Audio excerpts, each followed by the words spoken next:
Entre los grandes aportes de la medicina, hay una que por muy sencilla que se vea, ha de ser de muy importante aplicación para todas las acciones quirúrgicas. Fomentado por el médico austríaco Ignaz Philipp Semmelweis, cuando en 1847 entendió que el lavado de manos disminuía la mortalidad debido a que los mismos centros de salud eran antihigiénicos, pero que lo llevarían al manicomio tras ser acusado de lobo. En 1825, al visitar a un paciente que estaba recuperándose de una fractura compuesta en el hospital St. George en Londres, sus familiares lo vieron acostado sobre las sábanas húmedas y sucias llenas de hongos y gusanos. Ni el afligido hombre ni los demás que compartían el espacio se habían quejado de las condiciones, pues creían que eran normales. Quienes tenían la mala suerte de ser admitidos en ese u otros hospitales de la época estaban acostumbrados a los horrores que residían en su interior. Todo apestaba a orina, vómito y otros fluidos corporales. El olor era tan ofensivo que el personal a veces caminaba con pañuelos apretados contra sus narices. Los doctores, por su lado, tampoco olían exactamente a rosas. Raramente se lavaban las manos o los instrumentos y dejaban a su paso lo que la profesión alegremente denominaba el tradicional hedor hospitalario.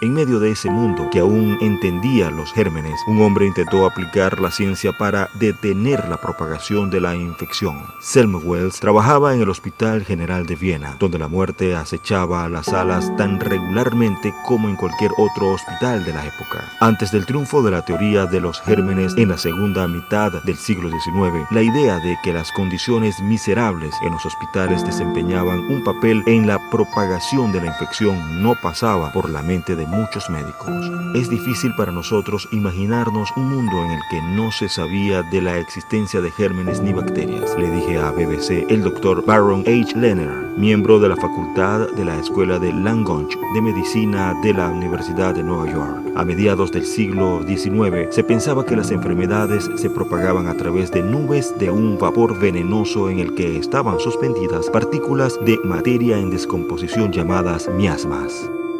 Entre las personas con mayor riesgo estaban las mujeres embarazadas, particularmente las que sufrían desgarros vaginales durante el parto, pues las heridas abiertas eran hábitat ideal para las bacterias que médicos y cirujanos llevaban de un lado a otro. Lo primero que notó Semmelweis fue una discrepancia interesante entre las dos salas obstétricas del Hospital General de Viena, cuyas instalaciones eran idénticas. Una era atendida por estudiantes de medicina masculinos, mientras que la otra estaba bajo el cuidado de parteras.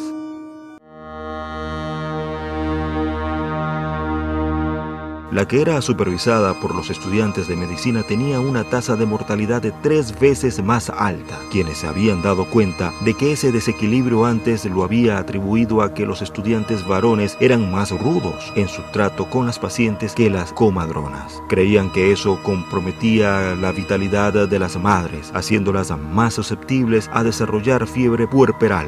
Pero a Semmelweis no le convencía esa explicación. Poco después notó que cada vez que una mujer moría de fiebre infantil, un sacerdote caminaba lentamente por la sala de médicos con un asistente tocando una campana. Semmelweis teorizó que ese ritual aterrorizaba tanto a las mujeres después de dar a luz que desarrollaban una fiebre, se enfermaban y morían.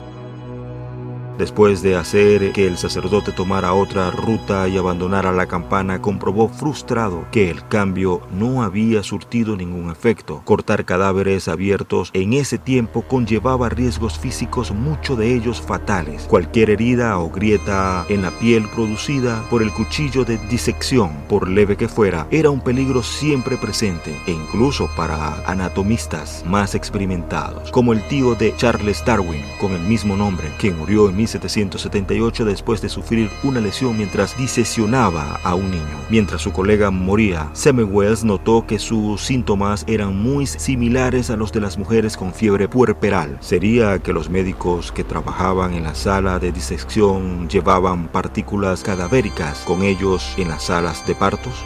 Entre otros casos de razonamientos por parte de médicos referente a infecciones, hubo una a la que Semmelweis le llamó poderosamente la atención. Observó que muchos de los jóvenes iban directamente de una autopsia a atender a las mujeres. Como no se usaban guantes ni otras formas de equipo de protección en la sala de disección, no era raro ver estudiantes de medicina con trozos de carnes, tripas o cerebros pegados a sus ropas después de que las clases hubieran terminado.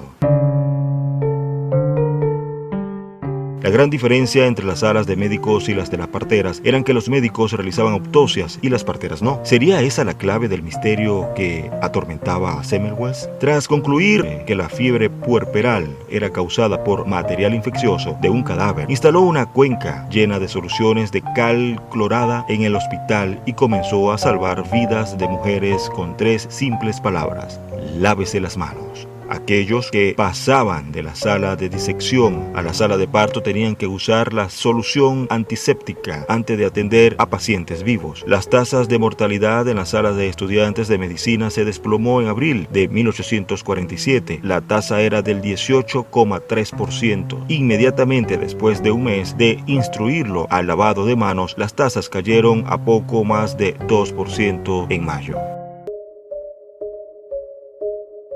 Hay que tener en cuenta que lo que estaba diciendo, aunque no en esas palabras, era que los estudiantes de medicina se estaban matando a mujeres, y eso era muy difícil de aceptar, explica Lerner. Tras varias críticas negativas de un libro que publicó sobre el tema, Semmelweis arremetió contra sus críticos y llegó a tildar a médicos que no se lavaban las manos de asesinos. El futuro que no llegó a ver cuando no le renovaron el contrato en el hospital de Viena, Semmelweis retornó a su nativa Hungría, donde asumió el cargo de médico honorario relativamente insignificante y no remunerado de las salas de obstetricia del pequeño hospital St. Rochus de Pest, tanto ahí como en la clínica de maternidad de la Universidad de Pest, donde más tarde fue profesor. La propagación de la fiebre puerperal era rampante hasta que él virtualmente la eliminó. Una de las últimas cosas que Semmelweis escribió son inquietudes, pues dijo: cuando reviso el pasado, solo puedo disparar la tristeza que me invade imaginado ese futuro feliz en el que la infección será desterrada. La convicción de que ese momento tiene que llegar inevitablemente tarde o temprano alegrará mi hora de morir.